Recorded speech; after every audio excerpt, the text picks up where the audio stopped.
Hi students, tuition classes में आपका स्वागत है। तो मैं आशा करता हूँ भाई सभी अच्छे होंगे, पढ़ाई भी अच्छी चल रही होगी। चलिए भाई, पिछली वीडियो में हमने जान लिया था द्रव्य के बारे में, नेचर ऑफ, ठीक है, मैटर क्या है, और उसके बारे में हमने जानने के साथ साथ क्या जाना था, रसायन विज्ञान के महत्व के बारे में जाना था। ठीक है, तो आज की वीडियो में हम जाने वाले हैं द्रव्य के वर्गीकरण के बारे में। तो जरा अच्छे से समझ के चलेंगे द्रव्य का वर्गीकरण। ठीक है, एक टॉपिक ऐसा टॉपिक है जिसको समझने में थोड़ा डिफिकल्ट, मतलब आई मीन समस्या आती है, लेकिन समस्या नहीं है, बहुत आसान तरीके से हम इसको समझेंगे। पहले मैं आपको वर्गीकरण का एक चार्ट समझाऊंगा और उसके बाद प्रत्येक पार्ट के बारे में अच्छे से डिफाइन करूंगा। ठीक है, तो मैं आशा करता हूं आपको अच्छे से समझ में आएगा। ठीक है, चलिए, तो हिम्मत नहीं हारना है भाई, अब तो शुरुआत की है, अच्छे से पढ़ के चलना है, बोर नहीं होना है। ओके, चलिए, तो सबसे पहले हम बात कर लेते हैं किसकी बेटे, द्रव्य के वर्गीकरण की बात कर लेते हैं। किसकी बात कर लेते हैं? द्रव्य का वर्गीकरण हमारा टॉपिक होगा। और द्रव्य का जो वर्गीकरण है बेटे, इसको दो प्रकार से वर्गीकृत किया गया है। एक पहला वर्गीकरण हमारा आता है भौतिक वर्गीकरण, और दूसरा वर्गीकरण आता है हमारा रासायनिक वर्गीकरण। ठीक है, अगर मैं कहूं इंग्लिश में, तो हमारे पास टॉपिक है क्लासिफिकेशन ऑफ मैटर। ठीक है, इसका पहला टर्म्स है हमारा फिजिकल क्लासिफिकेशन, दूसरा है केमिकल क्लासिफिकेशन।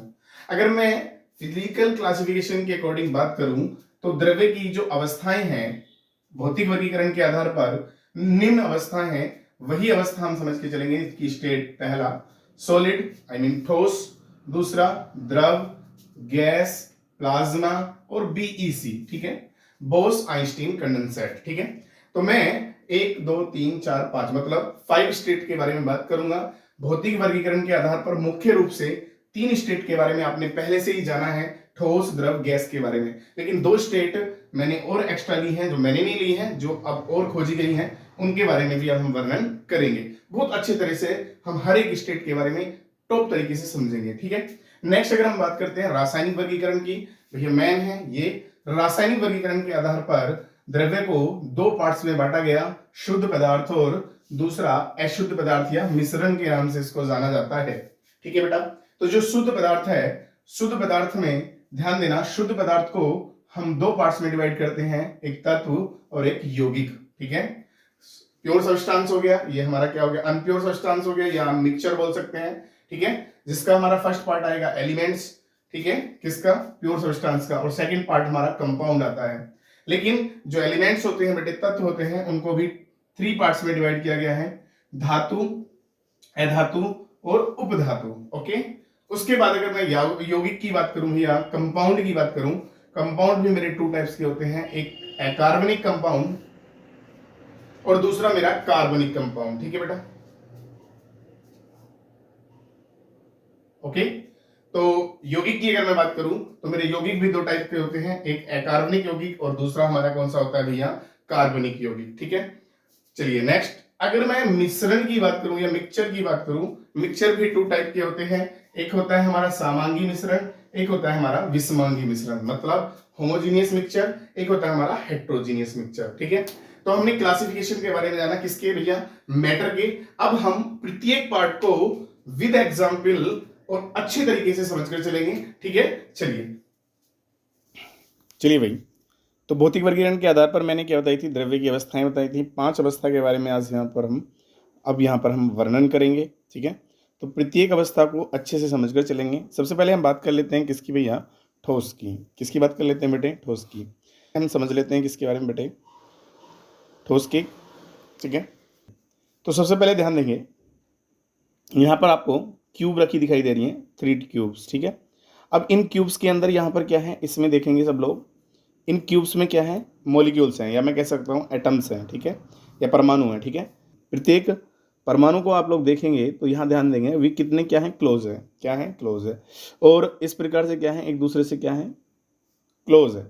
अब ये क्लोज होने का कारण क्या होता है, इनके बीच जो लगने वाला आकर्षण बल होता है, अट्रैक्शन फोर्स, वो क्या करता है, इनको पास पास लाता है। ठीक है, अब पास पास लाने के कारण ही क्या होता है, एक दूसरे के पास पास होते हैं, तो हम कह सकते हैं जो ठोस होते हैं, सॉलिड होते हैं, उनमें जो परमाणु होते हैं वो क्या होते हैं, एक दूसरे के बहुत ज़्यादा क्लोज होते हैं, मतलब एक दूसरे के पास पास होते हैं। ठीक है, अब जिसके कारण क्या होते हैं, ये कठोर होते हैं, क्या होते हैं, कठोर होते हैं। और हमें ये भी पता है इनका आयतन, आकार और द्रव्यमान तीनों ही क्या होते हैं, निश्चित भी होते हैं। ठीक है, ये कन्फर्म हो जाता है यहाँ से। चलिए नेक्स्ट अगर मैं बात करता हूँ क्या, कि जो सॉलिड है हमारे पास, इनके करैक्टर्स क्या हैं। पहला टर्म्स कहता है सॉलिड या ठोस का आकार, आयतन एवं द्रव्यमान तीनों ही क्या होते हैं, निश्चित होते हैं। ठीक है, पहला टर्म्स आपका क्लियर हो जाता है।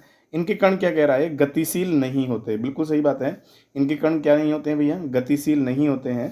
ठीक है, तो दूसरा टर्म्स अगर हम बात करें, अगले वाला क्या कहता है, उनके कण एक दूसरे के अधिक निकट व्यवस्थित होते हैं, क्योंकि हमें पता है इनके बीच लगने वाला आकर्षण बल क्या होता है बेटे, प्रबल होता है। एग्जाम्पल के तौर पर यहाँ पर दिखाया गया है NaCl, KCl, ZnSO4। ये किसके उदाहरण है भैया, हमारे सॉलिड के उदाहरण है। अब सॉलिड में ये नहीं है भाई, हम लोग मान लो ईंट है, पत्थर है, मतलब आई मीन वो भी सॉलिड होते हैं, बट यहाँ पर हमें कुछ सॉल्ट के बारे में जानना है, इसीलिए यहाँ पर। नेक्स्ट जानते हैं सेकंड स्टेट हमारी कौन सी है भैया, द्रव है।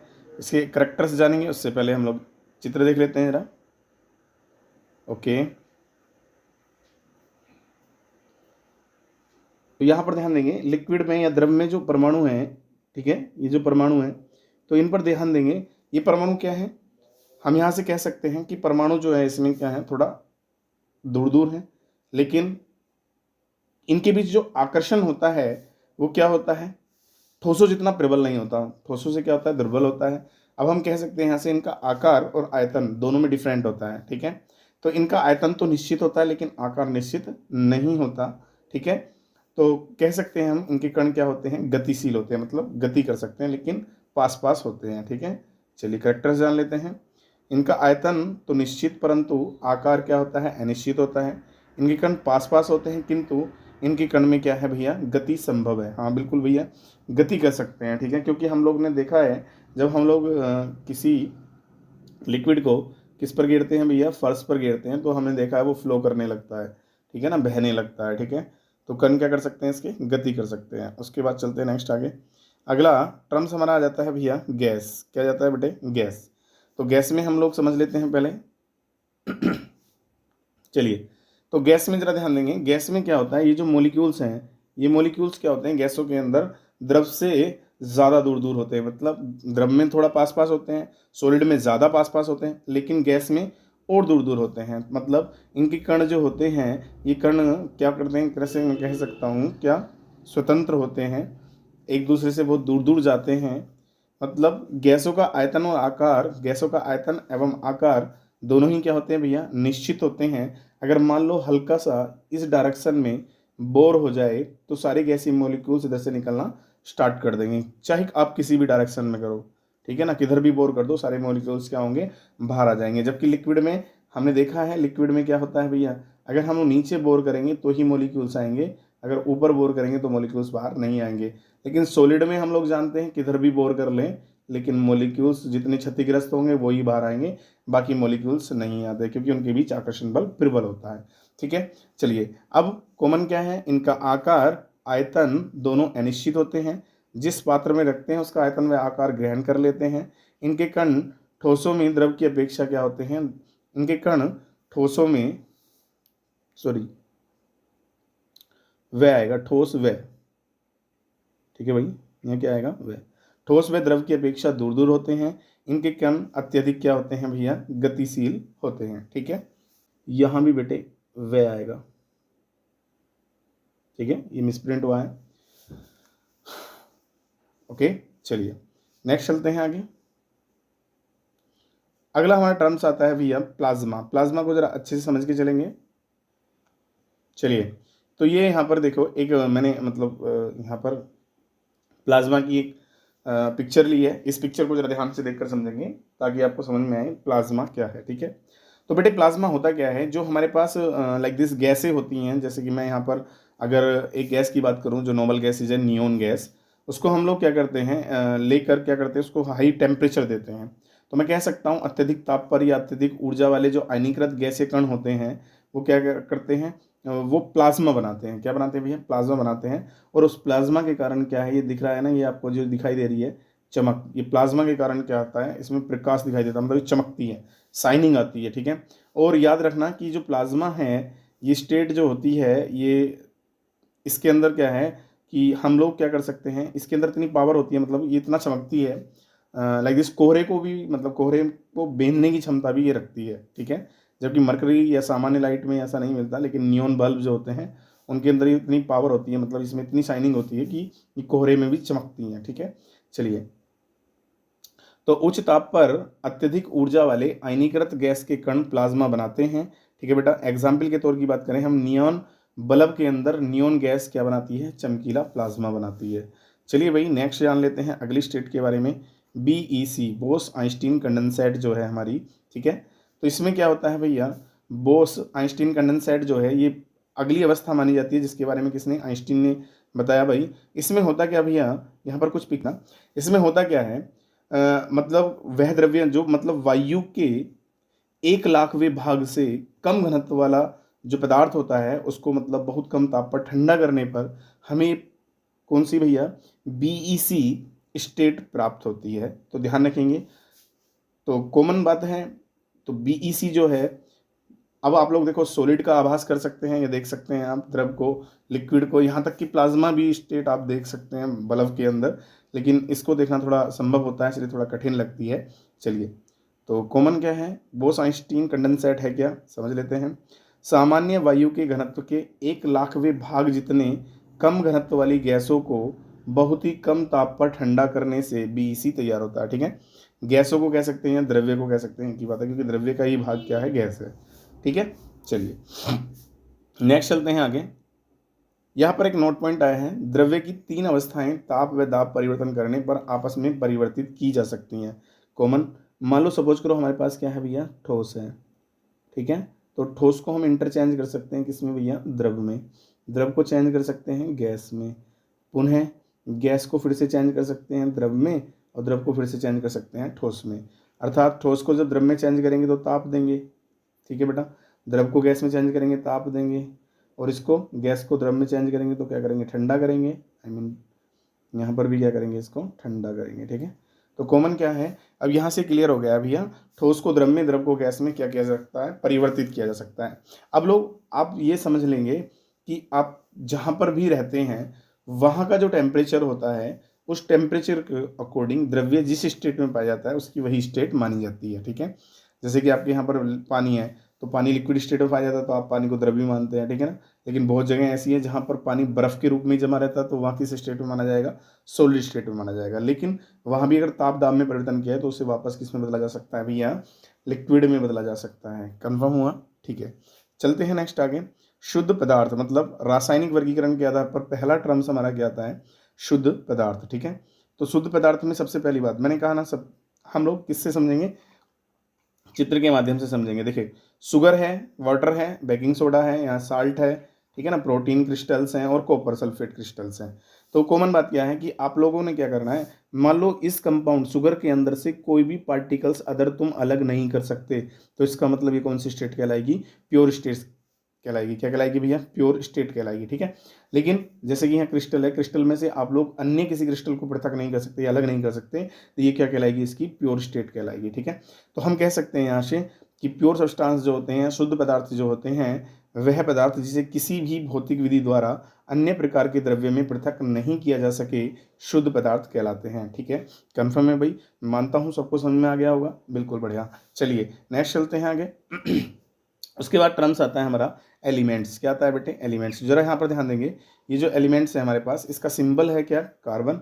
सी इसका सिंबल है, एटॉमिक मास इसका कितना होता है, 12 होता है, और एटॉमिक नंबर कितना है इसका, 6 है। तो कॉमन क्या है यहाँ से, एलिमेंट्स जो होते हैं हमारे पास वो क्या है, द्रव्य का क्या होता है, शुद्ध एवं सरलतम रूप होता है, जिसे किसी विधि द्वारा हम ना तो तोड़ सकते हैं ना बना सकते हैं। देखो परिभाषा के अंदर, किसी शुद्ध पदार्थ का वह सरलतम रूप जिसे किसी भौतिक या रासायनिक विधि द्वारा न तो तोड़ा जा सके और न ही इसे अन्य पदार्थों से बनाया जा सके, क्या कहलाता है, तत्व कहलाता है। कॉमन। चलें भैया, अगर आपसे कोई पूछता है H और H2 में क्या अंतर है, तो याद रखेंगे H क्या है, एक हाइड्रोजन का परमाणु है, और H2 क्या है, डाई हाइड्रोजन है, या फिर मैं इसको कह सकता हूँ क्या है भैया, अणु है।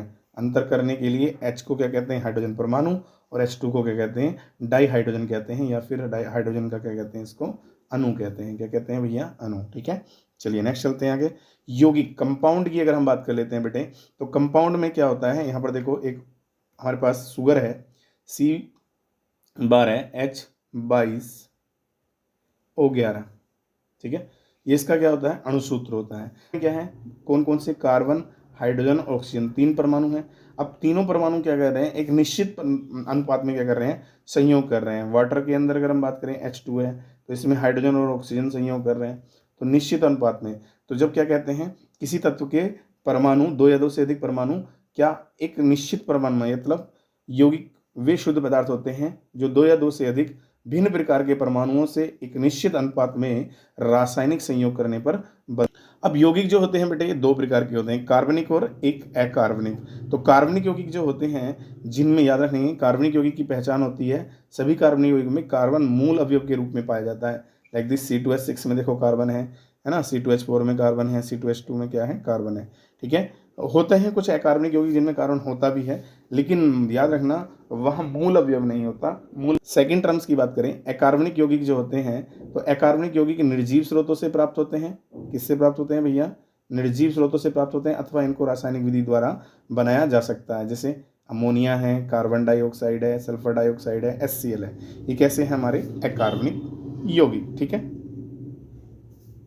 कैसे हैं भैया, ये हमारे अकार्बनिक यौगिक। चलते हैं नेक्स्ट आगे। अगला टर्म्स हमारा आता है मिश्रण, जिसे मैं अशुद्ध पदार्थ कह देता हूँ बेटे। तो समझिए, यहाँ पर ध्यान देंगे, एक गैस हमारी A है, यहाँ C है, यहाँ B है। तीनों गैसों क्या है, तीनों ही गैसें मिलकर क्या बना रही हैं, एक मिश्रण बना रही हैं। तो बेटे मिश्रण की एक खासियत होती है कि मिश्रण में जो पदार्थ या अवयव होते हैं वो किसी भी अनुपात में क्या कर जाते हैं, संयोग कर जाते हैं। तो तीनों को मिलाकर क्या बन रहा है, यहाँ पर मिश्रण बन रहा है। तो कॉमन क्या है यहाँ पर देखेंगे भाई, मिश्रण। तो मिश्रण शुद्ध पदार्थ नहीं होते, मिश्रण में 2 या 2 से अधिक पदार्थ किसी भी अनुपात में उपस्थित हो सकते हैं। मिश्रण को अपने संगठकों में, या फिर मैं कह सकता हूँ किसमें, अवयवों में भौतिक विधि द्वारा पृथक किया जा सकता है। किसके द्वारा भैया, भौतिक विधि द्वारा पृथक किया जा सकता है। ठीक है, अलग किया जा सकता है। ठीक है, कैसे किया जा सकता है उसके बारे में अभी जानेंगे। नेक्स्ट चलते हैं आगे। अगला टर्म्स हमारा आता है मिश्रण के प्रकार। तो बेटे मिश्रण जो होता है 2 टाइप्स का होता है, एक समांग मिश्रण और दूसरा कौन सा होता है हमारा भैया, विषमांग मिश्रण। कौन सा होता है भैया हमारा, विषमांगी मिश्रण। तो सबसे पहले समांगी मिश्रण की हम लोग बात कर लें। चलो पहले आर्टिकल से हम लोग समझ लेते हैं। यहाँ पर दिखाया गया है कॉफ़ी। कॉफ़ी मतलब होमोजीनियस मिक्सचर है। आप लोगों ने देखा है कि जब हम कॉफ़ी पीते हैं तो उसमें कोई भी चीज़ हमें अलग दिखाई देती है?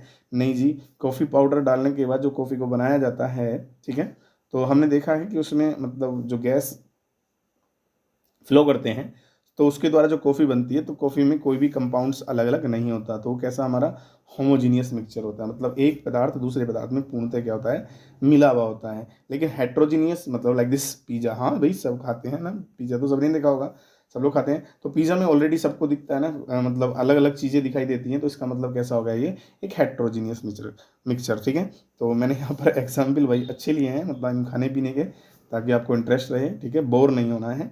ठीक है, तो थोड़ा थ्योरेटिकल पॉइंट्स हैं, अक्सर बच्चे बोर हो जाते हैं, लेकिन बोर नहीं होना है। सामान्य मिश्रण में क्या कह रहा है भैया, जिस मिश्रण का संगठन सर्वत्र क्या होता है, समान होता है, जिसके अवयवों को सूक्ष्मदर्शी द्वारा नहीं देखा जा सकता, उसे सामान्य मिश्रण कहते हैं। याद रखेंगे, सामान्य मिश्रण में एक ही प्रावस्था होती है, मतलब एक ही फेज होती है। यह प्रावस्था ठोस भी हो सकती है, द्रव भी हो सकती है, या फिर गैस भी हो सकती है। एग्जाम्पल के तौर पर चीनी, ग्लूकोज, नमक, यूरिया आदि का जल में विलयन। बिल्कुल भैया।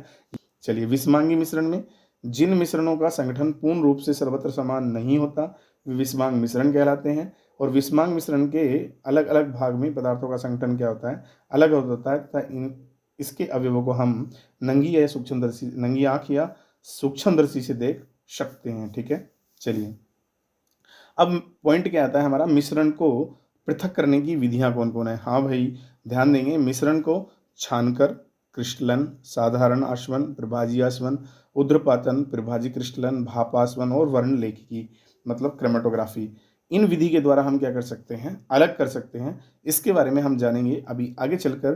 ठीक है, तो ये टर्म्स फिर से आएंगे दोबारा से केमिस्ट्री में। चलिए आगे चलते हैं। नेक्स्ट यहाँ पर ये नोट पॉइंट हमारा आ जाता है, बढ़िया पॉइंट है, ध्यान रखेंगे। ये कहता है कि मिश्रण में जो अवयव हैं उन्हें किसी भी अनुपात में क्या कर सकते हैं, मिला सकते हैं। या मैं कह सकता हूँ मिश्रण में अवयव किसी भी अनुपात में उपस्थित होते हैं, बट यौगिक में जो अवयव होते हैं सदैव किसमें होते हैं, निश्चित अनुपात में उपस्थित होते हैं। तो ये अंतर बन जाता है किसमें भैया, यौगिक और किसमें, साथ में क्या भैया हमारा मिश्रण में। कभी कोई पूछने लगे तो यौगिक और मिश्रण का कि मैम क्या है हमारा, डिफरेंट है। उसके बाद हम लोग समझ लेते हैं एटम के बारे में। परमाणु क्या है भैया, तो परमाणु हम लोग यहाँ पर ध्यान देंगे, ये परमाणु स्ट्रक्चर्स है, इसमें ध्यान देंगे। यहाँ पर क्या है, ये इलेक्ट्रॉन्स हैं, इसके अंदर क्या है, न्यूट्रॉन्स और क्या है भैया, हमारे प्रोटॉन्स हैं, ठीक है।